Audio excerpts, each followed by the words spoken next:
ঠাকুর শ্রীরামকৃষ্ণ বলতেন, যারা সংসারে আছে তাদের জন্য হনুমানের মতো ভক্তি ও সেবার আদর্শ অনুসরণ করা মুক্তি লাভের সহজ পথ।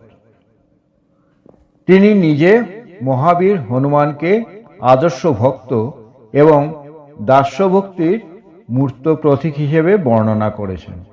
তার মতে ভগবানের সান্নিধ্য লাভের জন্য হনুমানের মতো দাসভাব বা একনিষ্ঠ ভক্তি অত্যন্ত প্রয়োজন।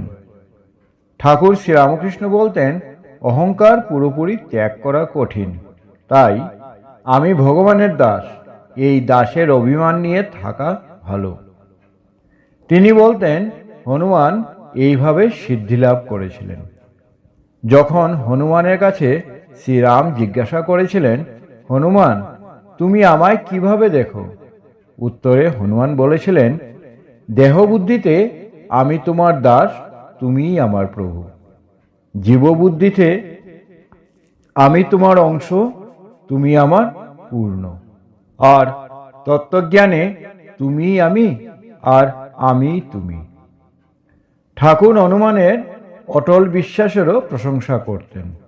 তিনি বলতেন, হনুমানের রাম নামে এতটাই বিশ্বাস ছিল যে তিনি সাগরে সেতু না বেঁধেও রাম নাম সম্বল করে এক লাফে লঙ্কা পার হয়েছিলেন।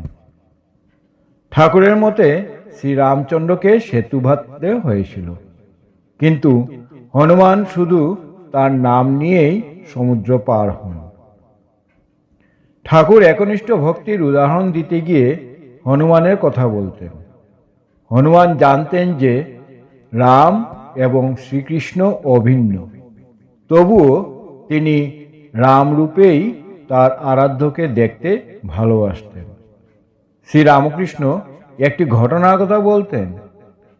সেখানে দ্বারকায় শ্রীকৃষ্ণ হনুমানের সামনে রামের রূপ ধারণ করেছিলেন, কারণ রামের রূপ ছাড়া হনুমান তুষ্ট হতেন না। নিজের সাধন জীবনে শ্রীরামকৃষ্ণ যখন দাস্যভাব অবলম্বন করেছিলেন, তখন তিনি নিজেকে হনুমান জ্ঞান করতেন। সেই সময় তিনি বানরের মতো আচরণ করতেন, গাছে থাকতেন এবং ফলমূল খেতেন। তার এই তীব্র সাধনার শেষ পর্যায়ে তিনি সীতা দেবীর দর্শন পেয়েছিলেন বলে জানা যায়।